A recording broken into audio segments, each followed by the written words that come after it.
history of Gingoog City. So let's begin. Arat na!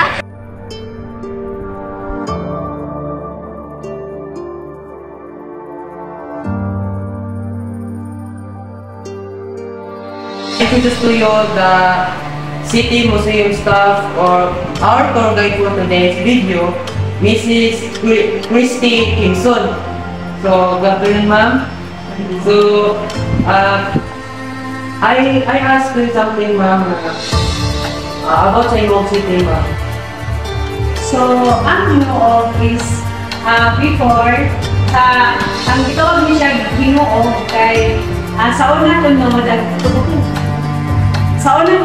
is daghan kuno kayo ka ng saging gabi sa daghang lugar.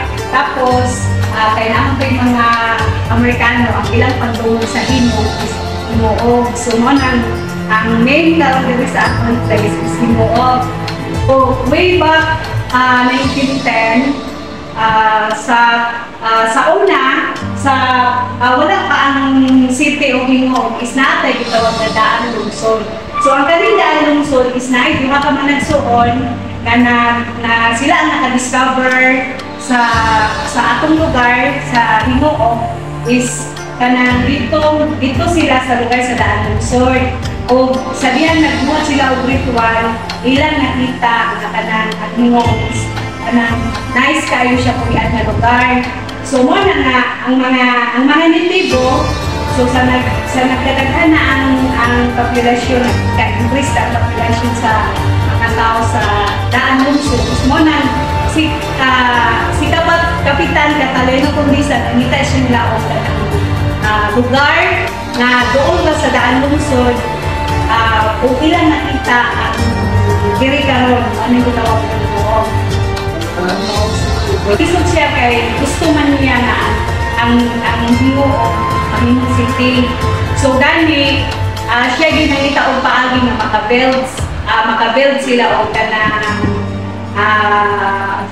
City Hall. So ang morning nga karon sa atong tindugan karon morning ang Old City Hall.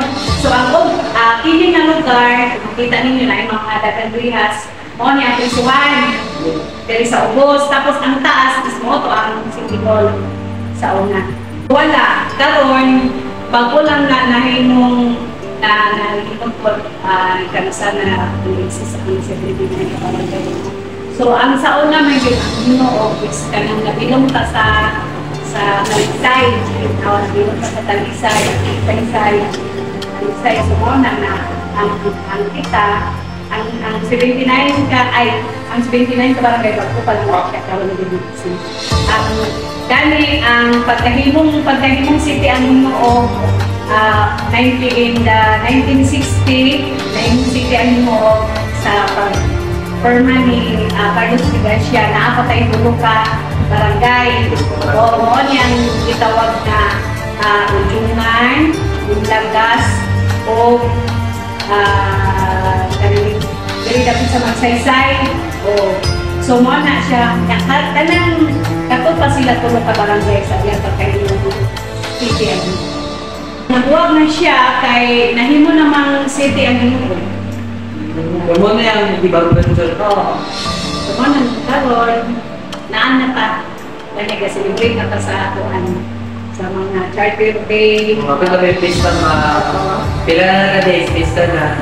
So, mara na naman, no? Thank you very much, ma'am. Thank you very much. Today I am here in Gingoog, Museum, and today we are going to talk about the past leaders of Gingoog.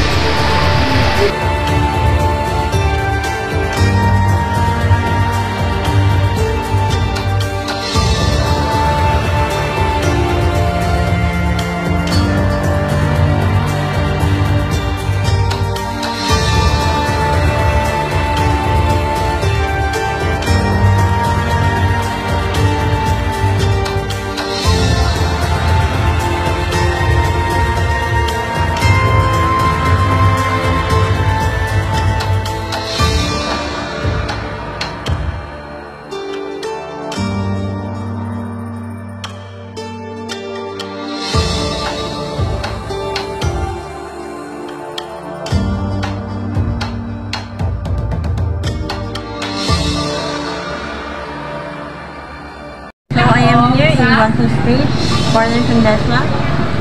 So maon siya ang daan nga, isa sa daan ni Sakura sa Gingoog City, which is Pinyo Mache, or also known as Team 1 Nag-build siya atong 1880.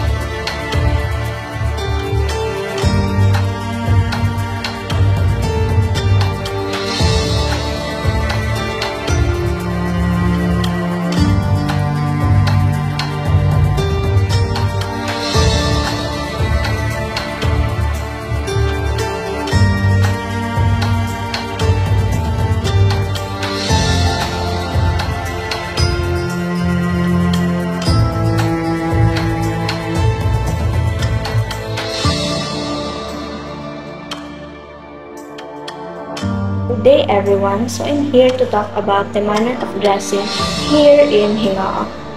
So, we all know that Filipiniana and Barut Saya is a traditional dress of every Filipino woman. So, the Barut Saya is a contraction which means blouse and skirt. The Baro means shirt or clothing, and the saya which means a skirt. So this is the example of a Filipiniana. So muna siya ang preserved during karon sa museum. The barong is a traditional dress which worn by men, by Filipino men. In the modern days, ang barong ginasuot na lang nila sa mga kunay mga importante nga occasions like weddings or other occasions. Our City Museum and Archive seeks to chronicle in the systematic way the evolution of Gingoog City from a settlement in haven for migrants to a town and eventually a city, and how it coped with the socio-economic and politic forces brought to bear upon it by the most significant historical events of the time: the Spanish conquest, the American colonialism, the Japanese occupation, World War I and World War II, the Commonwealth, the New Republic, the martial law, EDSA revolution and post-EDSA, and to highlight the understanding contribution of its leaders to the growth and development of the city, for the information, inspiration, education, and emulation of all Gingoognos. We visited the Gingoog City Museum and Archives to learn more about it, and we seen and discovered more things. Vintage Philippine stamp, vintage type and handwritten deeds, regulator clock, Kolsky piano, Book of Knowledge 1970s, Sewing Wachin owner Bimmers, Lalita abroad, Finola phonograph portable, dental tool, spirit lamp, old carpentry, brass pots, U.S. military mess hall spoon, vintage porcelain bowls, vintage bottles, vintage pressurized paraffine lamp, iron coal 1800th century, vintage harp, Burnay, Demijohn Carbo wine bottle, wooden pestle, millstone, mortar and pestle, winnow, Hermes 3000 portable typewriter, vintage typewriter Olympia work ag.